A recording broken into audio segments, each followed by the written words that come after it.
Hello everybody, Happy New Year. Hello, welcome back to SkyRocket Automotive. Welcome back to Saturday Club. Give me a second. I wasn't properly equipped for the occasion, sorry about that. Welcome, if you're new here, especially welcome. Hello, my name's Kyle, I'm a classic car mechanic. I've had the idea for this video series for quite a while, and I figure new year, new start, now's the time to go for it. So let's get started. This video series is on owning classic cars. This isn't in a condescending way, I promise you. The whole point of this video is to make people less apprehensive about driving their classic cars, particularly driving them daily. Let me grab a load of this crap. We'll go over to the toolbox. I promise there'll be some practical later. You're not just going to be watching me tidy my workshop, all right? Classic cars are just cars that got old enough to be worth money or interesting or rare. But ultimately, when they were built, the powers that be built them for one reason and one reason alone: to sell. And it's bad advertising to have your new model parked at the side of the road with the bonnet up because it got wet. And this happened. I'm not going to pretend it didn't happen. There's no rose-tinted glasses here. But what I'm saying is they built those cars to be as capable as possible for the standards of the day. Fleet vehicles, like a company car, Sierra or whatever. Grocery getters like a Mini or a Metro or a Maestro. Nova, there's one under this cover just here. Sporty stuff for showing off, like that 280 Turbo Technics Capri over there. They were all vocational, holiday cars, towing caravans. So if you're just getting into this and you're a little apprehensive, wondering, should I drive a classic car? Should I daily my classic? Yeah, you should. And not just for you, for the car. That's valve grinding paste, Kyle. We should have put the lid back on that and then the extension bar wouldn't have gone in it, eh? Well done. The kindest thing you can do for your classic car is drive it. Take it to the shops, go to B&Q, pick up some tools, go on holiday in it, go down to the beach, go to a car show. Obviously, a lot of people go to car shows. We're not talking take it to a car show and put mirrors underneath it. Find a local car show and go to it. Go to an odds and ends one. There was one near my house called Rods and Sods, which was brilliant. It was just any and all. You'll be amazed how friendly car shows are. There's a perceived snobbiness to some car shows. Just blank on that. Because there'll be somebody wandering around. I don't know, say you've got a Renault Fuego. And you really like that car. You remember it from your youth. You thought it was a cool thing. But it's not a Porsche 911. You will be amazed at how excited people are to see your classic, just for the fact that it's still going, just for the fact that it survives. There are a multitude of reasons why running a classic car helps it out. I'm not going to bore you, I'll just give you a quick rundown. Rubber parts, O-rings, gaskets, seals, all that kind of guff. They're designed to be cycled through temperatures, they're designed to get hot, damp, cold, dry, everywhere in between, in cycles. If you keep everything at the same temperature and the same humidity, stuff dries out.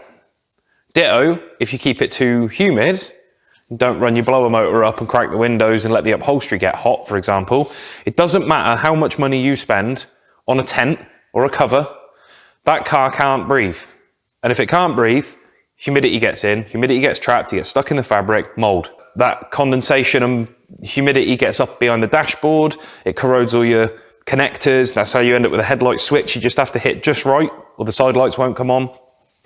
All that stuff. Using your car is very good for it. It's what it was built for. Run your engine up, let it build oil pressure, let it spray some nice fresh oil around all the top end. If it's got hydraulic tappets, let those pump up. Keep everything primed, and then the day you decide I'm gonna go for it, I'm going to a car show, turnkey car. Very unlikely to have any major problems. Think of it like being out of practice at something you were good at. Say you play guitar. If you don't play guitar for 4 years, you sit down, all the muscles in your hands have atrophied, the muscle memory is still there, but the body isn't willing. Same thing. If you put your car in a position where it remembers how to do what it does, it's going to be a happier car. A happy car equals a happy owner. You're going to get more enjoyment out of it. Enough rabbiting on about whether you should. I think we've established you should. So now the question is how. This is going to be a full-blown video set. So anything I don't address here, I will address in an upcoming video. And if you think of something you'd like to know more about, or that you think I should share with people watching this video, please let me know down in the comments, because your ideas help. Your ideas matter. I'm always interested, all right? So like most stuff, it's preparation, just being ready. Now, this is one of those things where if you heed my advice and drive your car, this step gets way easier. Now we're going to get into the how.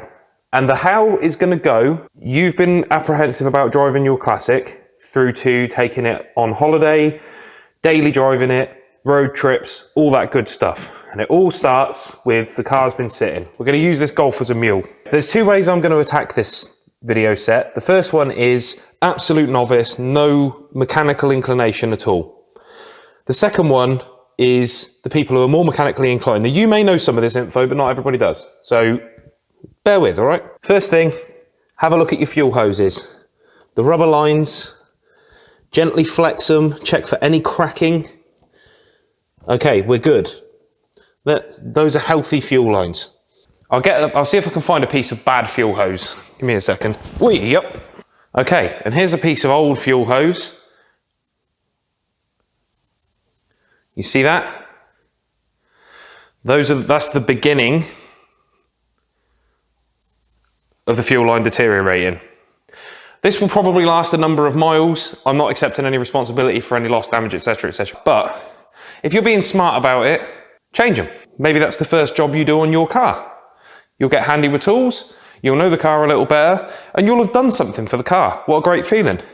All you need to change these, flathead screwdriver or a nut driver, depending on the type of Jubilee clips you've got, and the correct fuel hose for your car. Brilliant. Right, let's move on. So we've inspected our fuel hoses. Cool. Dip the oil. Okay. Doing this with a car has been sitting is a good idea because it gives you a decent read on the amount of oil in the sump. This guy's a little low, so we'll need to top that up. If you happen to have an owner's manual, you can look in your owner's manual, or you can have a look on forums, Google, what have you. All you need to know is the amount of oil required to get from the minimum to the maximum. So say the minimum to maximum on here is 1 litre, and your oil sits about halfway. You know you need to add 500 ml to get it up to the full mark. Happy days. Take your radiator cap off. When the engine's cold, don't do it with the engine hot. We'll spray hot coolant everywhere. And check in here, and it's low. Bone dry. So we need to top the coolant up. You'll be able to find the correct type of oil for your car with relative ease. Ditto the coolant. These old Volkswagens like to run blue coolant, not OAT. But I've just fired up the comment section, I can already feel it. Your battery ideally should be disconnected. A lot of batteries have this little indicator light in here. If it's glowing green, it means the battery is generally in good health. Black means it needs charging. White generally means there's a fault. If you've got a multimeter, now's the time for you to and have a look. Have a look at your brake fluid. Give the reservoir a little wriggle. The brake fluid's full. Make sure it's not jet to black. It's clean. It should be, because I've just put that in there. We've done a few visual checks. Battery's connected. The car's got fuel. If you've got a car with a distributor cap, you'll have leads that go to your spark plugs. If you follow one of those leads back, you'll find the ignition coil up here. This provides spark to your engine. Now, what I always do on a vehicle that hasn't run for a long time is I disconnect the coil. Disconnect it from the coil end, because if you disconnect it from this end, you could end up with it sparking against the engine. It's just not a good scene. I've just made it now so this car won't start. This car won't start anyway because there's no carburetor on it, but just bear with. The reason I did that is because when an engine has been sitting for a long time, your oil pump forces oil up to the top end of the engine where your valve train is, all around your piston rings, in your bores, around the big end bearings, all that stuff. And you want to make sure that you've got oil there. So at this point, things split off. You'll either have an oil pressure warning light or you'll have an oil pressure gauge. The reason I've disconnected the coil is because the car won't start, but the starter motor will crank the engine, which turns the oil pump. So what you're doing is priming your oil system. Get in your car, flick the ignition on, and your gauge will read 0, obviously, if you've got a gauge, and your oil pressure warning light will be on. That's good, because that means that that system is working. And then check the car's not in gear, because a lot of people park their cars in gear and leave the handbrake off. Check the car's not in gear. Don't pump the throttle. Don't do anything with the controls. Check the car's not in gear, so it's not going to take off on you when you crank the engine. Ignition on, and crank the engine.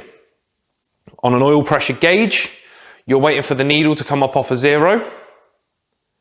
And on a light, you're waiting for the light to go out.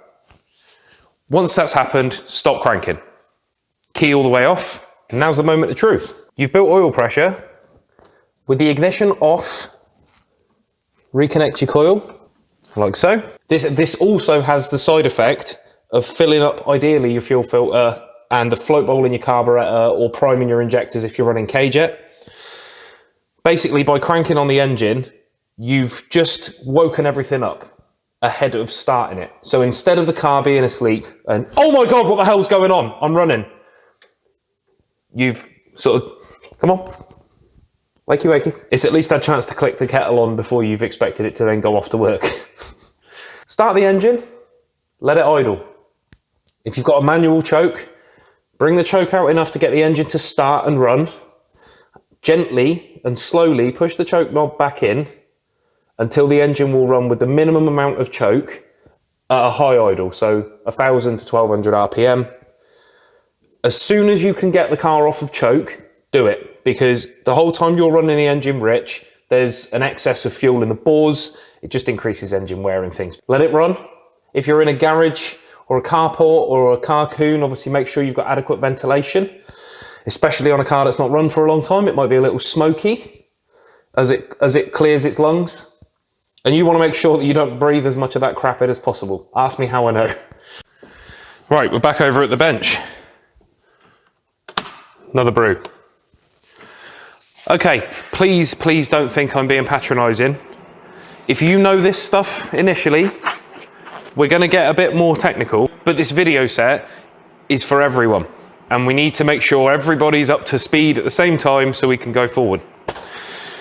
So, you run your car up to temperature.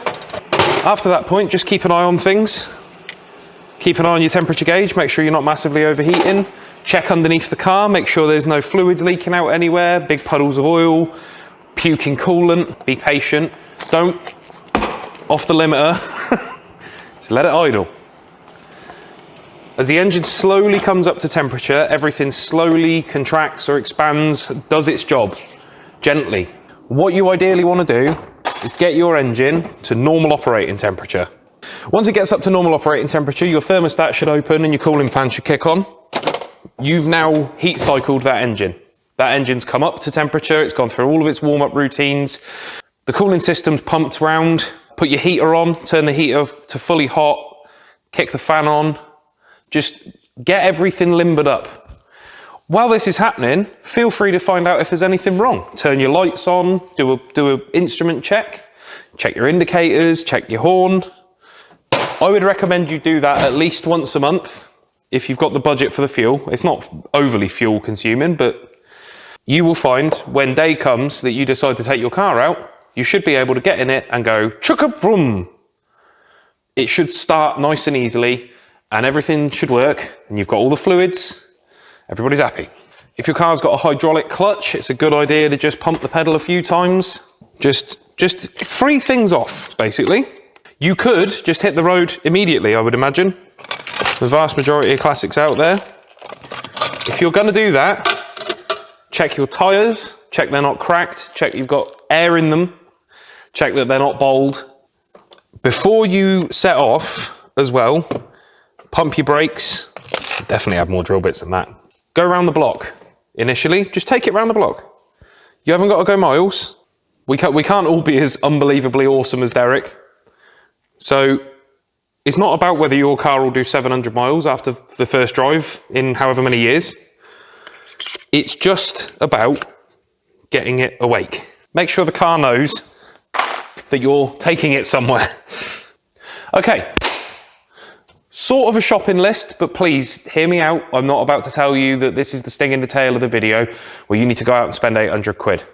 90% of what I'm about to say to you can be bought dirt cheap at a car boot sale, garage sale for my Atlantic friends, or a charity shop, thrift store, or just cheap at a shop.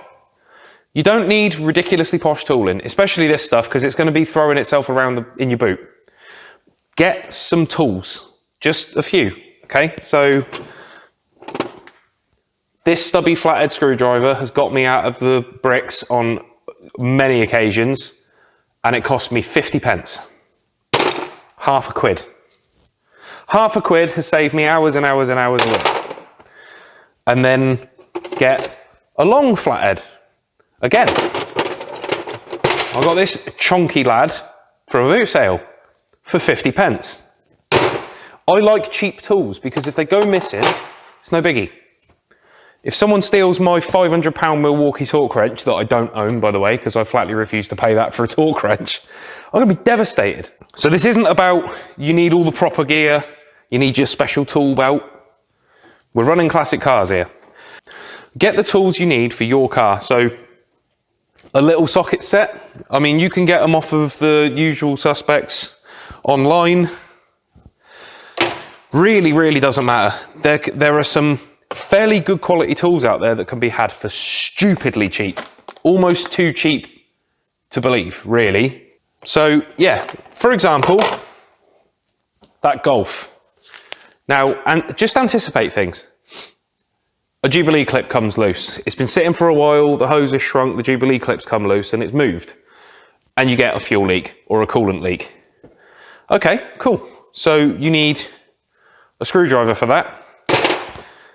Say you had someone who didn't really know what they were doing look at the ignition timing and it starts popping and banging once it's up to temperature and you need the ignition timing adjusted. Just take a look in your engine bay, get your nice shiny new spanners and just fit them up. Before you go, you can do this anytime. You don't even have to have started the car for any of this. Okay, so now I know my distributor clamp is 13 mil. That guy goes in the bag. This can be put in a carrier bag, doesn't matter. I know if I need to adjust the mixture on my carburetor, it's a skinny little flathead, so I'll go and buy one of these cheapy skinny little flatheads. Get yourself a basic toolkit together and just throw it in the boot. And then you don't have to worry. Other things that I would recommend taking with you is the correct oil for your car and the correct coolant for your car. So there's two ways you could go about this. You could either have a nice fancy pants new bottle of antifreeze and a bottle of oil in your boot, or you could just take a litre of oil and a litre of antifreeze with you if you just want to have something to top it up with. Again, it's all about preparedness. If you've got the stuff, you don't have to worry. If you're driving down the road and you think, what if it overheats right now and spits all its coolant out? It's all right, I've got 5 litres of water in the boot. Water will get you home. You can get yourself home or to a garage. The other thing I would recommend that you keep with you at all times in the boot is a jerry can of fuel. Just a 5 litre guy. 5 litres of petrol should get you somewhere safe. I'm not trying to worry you. Quite the opposite, actually. I'm trying to show you that with a few basic things, you don't need to worry about this stuff. And I'll be honest, you may never need any of this stuff, but you've got it. And also, if you've had that 5 litre jerry can of fuel in the back of your car for 2 months and you're thinking it might start getting stale, pour it in a tank and the next time you go and get fuel, fill it back up again. So from this point, hopefully you will have gone from being worried about driving your Classic to you've started it up for the first time, it's been sitting around for a while, you've maybe even took it around the block. And so far, nothing catastrophic's happened. And now you go out further afield. If you want to, there's no pressure obviously, but take it to a car show, take it to a garden centre, go round the block, then go look for a thing, look for a bingle 3 miles from your house. Once you do that first 3 miles, maybe then look at going for 5 miles, or maybe go 3 miles and then look for a national speed limit road and wind it up to 60 mile an hour. Get everything running up again. This gets all the crap off your brake discs, it avoids flat spots in your tyres, all that sort of stuff. When you get back home, Park the car up, turn it off, walk away for 10 minutes and come back. Have a look, make sure it's not puking any fluids out, all that stuff. Check your oil again, because after 10 minutes, it will easily have all gotten back into the sump. You can find out then if you've used any oil. Don't open your cooling system until the engine's fully cold, because scalding antifreeze is a bad scene and you will be shocked. And this goes for a modern car as well. This isn't a classic car thing, this is a car thing. Let the car cool down for a couple of hours ideally, because then it just rules it out. And then take the radiator cap off and have a look. Is there water in there? Is it up to the top? Happy days. Okay, I hope this video has been enjoyable. Please don't click away just yet, because I'm about to go through where we go from here. So in this first video, obviously we've covered you starting the car, it's been in storage or whatever. Brilliant. The next video is going to be building your trust in the car. The lower the stakes, the better. Next video is going to be on how to daily your classic. So how to look after it out there in the world, be it when there's salt on the roads, what you should do in that situation, preparing it for the winter, preparing it for the summer, how to handle being stuck in traffic. Despite the fact that these old cars take to being daily driven like a duck to water, I'm also going to do a video on breaking down, how to break down safely, what to do when you break down, how to get yourself somewhere safe, how to get yourself home, all those things. And then the big one, we're going to do a road trip. Now it's not going to be anything epic, just a seaside jaunt. But I'm in Oxfordshire, which is bang in the middle of the country. So even just nipping to our nearest beach, it's like a 2-hour drive. And we'll go through how to prepare for a road trip, the do's and don'ts of getting the car ready. The other one we're going to do is daily driving a classic car on a budget, because that's also something I've been doing my entire life. I'm not a rich man, and I don't mind admitting it, because most people in this country aren't rich, especially right now, with everything going on in the world. So if your classic car can bring you some joy in these trying times, then why not? Why not enjoy it? So thank you very, very much for watching. If you have, if you're new to the channel, please do check out some of the other videos on here. I think you'll find them quite interesting. It's lovely to know you. Happy 2026. I hope you have a fantastic new year. I'm going to finish tidying this up now, because I've got my mojo back. And what I'd really like now is to have my workbench back. Nice. I'll see you again. Thanks for tuning into Saturday Club.